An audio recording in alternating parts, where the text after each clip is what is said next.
Bonjour à toutes et tous. Bonjour. Un peu moins nombreux, mais je salue les frères et sœurs qui ne sont pas là, qui vont regarder la vidéo. Je salue aussi nos frères et sœurs qui sont plus loin, qui nous découvrent par le blog. Bonne nouvelle de Richie. Ces messages qui sont sur ce que tu nous apportes, ce qui est apporté par chacun d'entre nous puisse toucher et que la parole du Seigneur est vraie et s'accomplisse, c'est-à-dire que le nombre va grandir. Et ça, c'est juste. Amen. Aujourd'hui, le message que je vous apporte s'intitule « Le vilain petit canard ». Vous y avez droit aussi. Le vilain petit canard, ou chasser le naturel, il revient au galop. Donc vous connaissez bien sûr ce conte d'Andersen, dans lequel un petit canard est montré du doigt, il est exclu par sa famille, ou du moins la famille dans laquelle il est né, parce que ce canard en réalité n'est pas un canard, mais est un cygne. Donc cette photo, je ne l'ai pas choisie par hasard, parce que le cygne qui est dessus, c'est dans les espèces de cygnes, il y en a plusieurs, et cette espèce de cygne, c'est un Cygnus buccinator, qui signifie plus communément le cygne trompette. Il n'y a pas de hasard. Non. Donc sortons les trompettes et lisons Matthieu 7, 17 à 20. Ainsi, un bon arbre porte de bons fruits, un mauvais arbre produit de mauvais fruits. Un bon arbre ne peut pas porter de mauvais fruits, ni un mauvais arbre de bons fruits. Tout arbre qui ne donne pas de bons fruits est arraché et jeté au feu. Ainsi donc, c'est à leurs fruits que vous les reconnaîtrez. Comme ce cygne, donc né parmi les canards, nous sommes nés sur cette terre avec les attitudes et les habitudes des canards, c'est-à-dire le péché. Comme ce cygne, nous avons pris exemple de ce que nous avons vu autour de nous, donc ce qui était pratiqué, ce que les gens vivaient dans les pratiques que l'on considérait comme normales, jusqu'au jour où notre Seigneur nous a permis de croiser un miroir et de voir notre réelle nature, notre nature divine. Notez bien que nous faisons le chemin inverse d'Adam et Ève, qui, eux, avant d'avoir connu l'arbre de la connaissance du bien et du mal, ont connu l'arbre de vie. Nous, à l'inverse, nous sommes nés avec cette connaissance du bien et du mal, et par la grâce de notre Seigneur Jésus-Christ, nous retournons à la source originelle, l'arbre de vie. Aussi original, puisque malheureusement il y a des copies, toutes mauvaises. Donc dès ce moment-là où on commence à prendre conscience, la différence entre nous et les autres qui étaient au départ juste perceptible, on voyait bien qu'il y avait des choses qui n'allaient pas bien, mais... donc là ça devient tout à fait évident. Et ça dérange. Donc cette différence qui commence à se manifester de plus en plus, ce sont les qualités, les fruits qui nous amènent à la stature de l'homme, j'ai mis entre parenthèses de la femme, parfaite, ou parfait, dont le niveau le plus élevé est l'amour. La connaissance de nos jours augmente, on le sait, mais pour tous, cette connaissance va augmenter, mais c'est l'amour qui se refroidira pour beaucoup. Juste pour vous rappeler, dans la stature de l'homme parfait, on démarre avec la foi, puis la vertu, la connaissance, la tempérance, la patience, la piété, l'amour fraternel, puis l'amour. Notre nature n'étant pas la même que beaucoup de ceux que nous côtoyons, nos gestes, nos faits, nos paroles sont interprétés selon leur nature, leur façon de comprendre.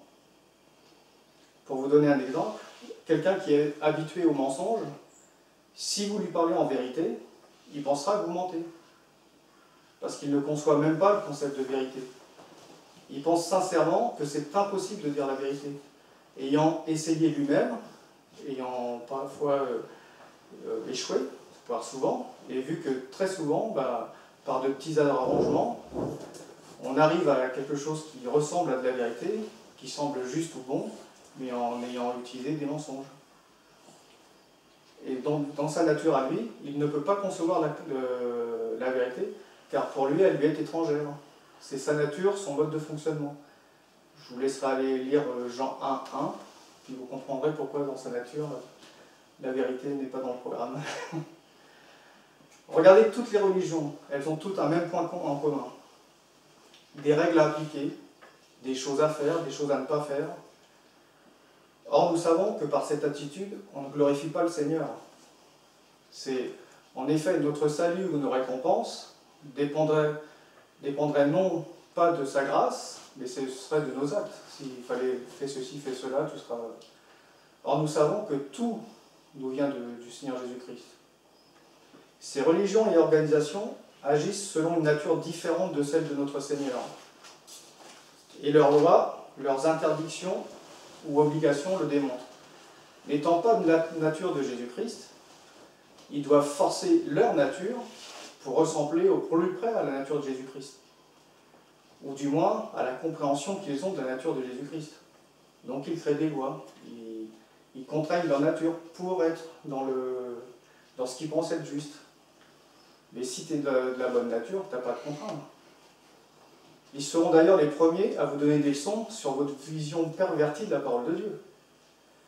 N'ont-ils pas agi ainsi avec Jésus-Christ lui-même, ce Fils issu d'une union illégitime, accompagné d'illettrés et d'autres illuminés, jusqu'à le mettre sur la croix? Lisons Luc 6, 44. En effet, chaque arbre se reconnaît à ses fruits. On ne cueille pas de figues sur des chardons, et on ne récolte pas non plus de raisins sur des ronces. N'êtes-vous pas étonné de voir de nos jours à quel point tout est dénaturé? Imaginez un monde où vous avez des fruits, ou par exemple des bananes, au hasard, achèterait des livres pour être l'orange parfaite, ou devenir la plus belle poire en 10 leçons. Vous trouveriez ça ridicule, on est d'accord. C'est pourtant ce que l'on voit de nos jours. On ne se satisfait pas de ce que l'on est. Revenons à la banane. Imaginez la consacrer je ne sais combien d'énergie, de temps, d'argent, de séances d'UV ou de crème, de produits ou injections, pour s'arrondir ou se sphériser. Je pense à l'exemple, je me suis mis à l'exemple de CTLM. Je ne sais pas si vous connaissez cet organisme de crédit. Ne faites pas de crédit. Qui paye ses dettes s'enrichit. Mais vous avez un personnage qui veut essayer de ressembler au personnage de CTLM, et puis ses amis sosies, qui sont tous aussi ressemblants aux sosies que lui-même à CTLM, lui disent « mettez son portrait craché ». Mais non, t'as essayé, mais tu ne l'es pas. Donc ne cherchez pas à échapper à votre nature. Elle reviendra au galop. En général, on utilise cette expression de façon négative. Le naturel auquel on pense, alors, dans cette expression, s'apparente plutôt à des défauts. Mais c'est aussi vrai pour la bonne nature, qui, elle, est couverte de fausses habitudes des canards, et qui va ressurgir, car il ne peut en être autrement. Votre nature vous fera toujours faire ce dont vous êtes capable. Avez-vous déjà vu une fleur, une plante, ou un fruit se forcer à pousser? Laissez les choses se faire naturellement. Notre Seigneur Jésus-Christ connaît les siens dès avant la fondation du monde, et il répondra à chacun de vos besoins. Lisons dans Matthieu 12, 33. Je vais juste boire un petit peu. À la vôtre.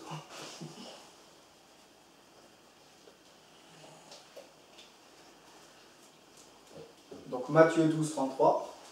Considérez ou bien que l'arbre est bon et que son fruit est bon, ou bien que l'arbre est mauvais et que son fruit est mauvais. Car c'est à son fruit que l'on reconnaît l'arbre. Donc soyez fiers de ce que vous êtes unique et indispensable. Rappelez-vous ce qu'Alain disait la semaine dernière, nous sommes tous membres du corps de Christ, et avec chacun, on développe un fruit différent qui nourrit l'ensemble du corps dans une harmonie totale. Par contre, ne nous laissons pas tromper par des réactions, des moqueries, voire des insultes, de personnes qui, elles, se prétendent justes et bonnes, et qui vous répondraient dans leurs excès de colère ou de manifestation, mais tu comprends, c'est mon caractère. Justement, c'est là le problème. Savez-vous ce que signifie caractère? Cela signifie signe distinctif. C'est donc ce qui le distingue. Autrement dit, c'est ce à quoi on le reconnaît. Cela signifie aussi personnalité, nature. À quoi te reconnaît-on? À ce qui te distingue, te caractérise, c'est bien de ton fruit que l'on parle. Galates 5, 16 à 25. Je vous dis donc ceci, laissez le Saint-Esprit diriger votre vie, et vous n'obéirez pas aux désirs qui animent l'homme livré à lui-même, car ces désirs sont diamétralement opposés à ceux de l'Esprit, et l'Esprit a des désirs qui sont à l'opposé de ceux de l'homme livré à lui-même. Les deux sont opposés l'un à l'autre. C'est pourquoi vous ne pouvez pas être votre propre maître. Mais si vous êtes conduit par l'Esprit, vous n'êtes plus sous le régime de la loi. Tout le monde voit bien ce qui procède de l'homme livré à lui-même. L'immoralité, les pratiques dégradantes, la débauche, l'adoration, la magie, les haines, les querelles, la jalousie, les accès de colère, les rivalités, les dissensions, les divisions, l'envie, l'ivrognerie, les orgies et autres choses de ce genre. Je ne puis que répéter ce que j'ai déjà déclaré à ce sujet. Ceux qui commettent de telles actions n'auront aucune part à l'héritage du royaume de Dieu. Mais le fruit de l'esprit, c'est l'amour, la joie, la paix, la patience, l'amabilité, la bonté, la fidélité, la douceur, la maîtrise de soi. Et la loi ne condamne certes pas de telles choses. Or, ceux qui appartiennent à Jésus-Christ ont crucifié l'homme livré à lui-même avec ses passions et ses désirs. Puisque l'Esprit est la source de notre vie, laissons-le aussi diriger notre conduite. Alors, si tu as tendance à agir comme un mauvais fruit, deux solutions s'offrent à toi. Premièrement, tu es réellement un mauvais fruit. Alors tu peux faire des pieds et des mains, faire semblant d'être un bon fruit. Tu n'échapperas pas à ta nature mauvaise et à ce qui t'est promis. Le canard va finir à l'orange. Deuxièmement, tu es un bon fruit. Tu es un cygne parmi les canards. Alors écoute, regarde dans le miroir, prends ton envol et réponds à l'appel de ton Père éternel. Comme le jour de la Pentecôte, parmi les témoins, beaucoup se moquaient d'eux, disant qu'ils étaient ivres. Là aussi, ils voyaient selon leur vécu, leur expérience. Pierre s'adressa à eux dans Actes 2, 15 à 39. Certains d'entre vous insinuent que ces hommes seraient ivres. Pas du tout, il est à peine 9 heures du matin. Mais maintenant se réalise ce qu'avait annoncé le prophète Joël. Voici ce qui arrivera, dit Dieu, dans les jours de la fin des temps. Je répandrai de mon esprit sur tous les hommes. Vos fils, vos filles prophétiseront, vos jeunes gens par des visions, vos vieillards par des songes recevront des révélations. Oui, sur mes serviteurs comme sur mes servantes, en ces jours-là, je répandrai de mon esprit, ils prophétiseront. Je ferai des miracles, et là-haut dans le ciel, et ici-bas sur terre, des signes prodigieux, sang, feu, colonne de fumée. Et le soleil s'obscurcira, la lune deviendra de sang, avant la venue du jour du Seigneur, ce jour grand et glorieux. Alors seront sauvés tous ceux qui feront appel au Seigneur. Écoutez bien, Israélites, ce que j'ai à vous dire. Vous le savez tous, Jésus de Nazareth, cet homme dont Dieu vous a montré qu'il l'approuvait en accomplissant par son moyen, au milieu de vous, des miracles, des signes et des actes extraordinaires, a été livré entre vos mains, conformément à la décision de Dieu, que Dieu avait prise et au projet qu'il avait établi d'avance. Et vous, vous l'avez tué en le faisant crucifier par des hommes qui ne connaissent pas Dieu. Mais Dieu a brisé les liens de la mort, il l'a ressuscité, car il était impossible que la mort le retienne captif. En effet, David dit de lui, « Je voyais le Seigneur constamment devant moi, car il est à ma droite, pour que je ne vacille pas. Voilà pourquoi mon cœur est plein de joie et pourquoi mes paroles débordent d'allégresse. Même mon corps reposera dans l'espérance. Tu ne m'abandonneras pas dans le séjour des morts, tu ne laisseras pas ton serviteur fidèle se décomposer dans la tombe. Car tu m'as fait connaître le chemin de la vie, et tu me combleras de joie en ta présence. Mes frères, permettez-moi de vous parler franchement. Le patriarche David est bel et bien mort et enterré, son tombeau existe, encore près d'ici aujourd'hui, mais il était prophète et il savait que Dieu lui avait promis, sous la foi du serment, de faire asseoir sur son trône un de ses descendants. Ainsi, il a entrevu par avance la résurrection du Christ, et c'est d'elle qu'il parle en disant que Dieu ne l'abandonnera pas dans le séjour des morts et qu'il ne le laissera pas son corps se décomposer. Dieu a ressuscité des morts, ce Jésus dont je parle, nous en sommes tous témoins. Ensuite, il a été élevé pour siéger à la droite de Dieu, et maintenant, comme Dieu l'a promis, il a reçu du Père l'Esprit Saint, et il l'a répandu sur nous. C'est là ce que vous voyez et vous entendez. En effet, David, lui, n'est pas monté au ciel, mais il a dit, le Seigneur a dit à mon Seigneur, viens siéger à ma droite, jusqu'à ce que j'ai mis tes ennemis comme un escabeau sous tes pieds. Voici donc ce que tout le peuple d'Israël doit savoir avec une entière certitude. Dieu a fait Seigneur et Messie ce Jésus que vous avez crucifié. Ce discours toucha profondément ceux qui l'avaient entendu. Ils demandèrent à Pierre et aux apôtres, « Frères, que devons-nous faire ?» Pierre leur répondit, « Changez et que chacun de vous se fasse baptiser au nom de Jésus-Christ, pour que vos péchés vous soient pardonnés. Alors vous recevrez le don du Saint-Esprit. Car la promesse est pour vous, pour vos enfants, et pour ceux qui vivent dans les pays lointains, tous ceux que le Seigneur notre Dieu fera venir à lui. Toi qui es de sa nature, reçois ce message. » Cette semaine, j'ai parlé avec Richie parce que j'avais reçu quelque chose par rapport à la nature. Savez-vous que nous avons une grande sœur qui est aussi de notre nature et qui elle aussi est concernée par les 7 tonnerres? C'est la planète Terre. J'ai fait le rapprochement avec ce que Richie nous a apporté par rapport au tonnerre. Et la planète Terre, comme nous, elle a été corrompue par l'adversaire. Sa nature a été pervertie.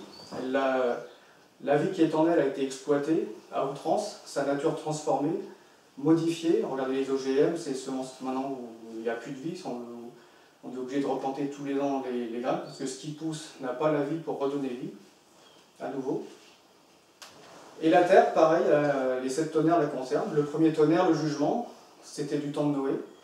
Le deuxième tonnerre, le baptême, c'est lors du déluge. Le troisième tonnerre, la justice, c'est lors de la venue de Jésus-Christ. Le quatrième tonnerre, c'est le renoncement, c'est pendant notre période, les 7 âges de l'Église jusqu'à l'enlèvement. Le cinquième tonnerre, c'est la purification lors de la tribulation. Le sixième tonnerre sera l'adoption lors du millénium. Et enfin, le 7e tonnerre, c'est la gloire partagée, quand la nouvelle Jérusalem descendra sur la terre.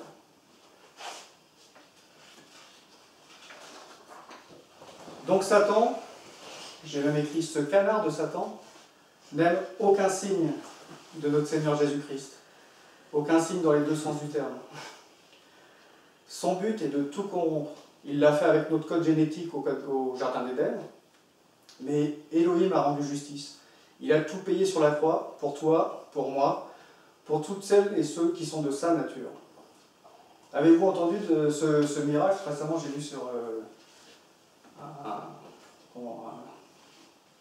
un site internet, un jeune homme qui avait une maladie depuis tout jeune génétique, qui était touché par cela, et les chrétiens ont prié pour lui, les chrétiens lui-même, et il a été guéri, ils auront fait un test ADN, et son code génétique a été modifié.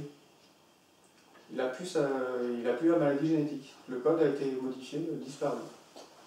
Donc, comme quoi, ce qui a été fait là, c'est aussi des prémices de ce qu'il y aura, parce que quand il y aura la transfiguration, tout ça, c'est juste notre code génétique qui sera remis à sa juste nature.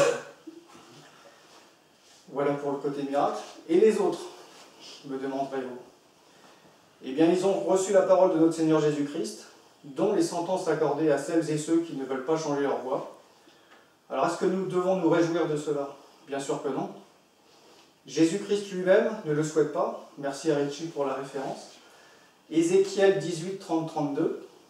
Ainsi donc, je jugerai chacun de vous, gens d'Israël, selon sa conduite. Le Seigneur l'Éternel le déclare. Changez donc d'attitude, détournez-vous de tous vos péchés, pour que vos fautes ne causent pas votre perte. Rejetez loin de vous tous les péchés que vous avez commis contre moi. Faites-vous un cœur nouveau et un état d'esprit nouveau, car pourquoi faudrait-il que vous mouriez, gens d'Israël?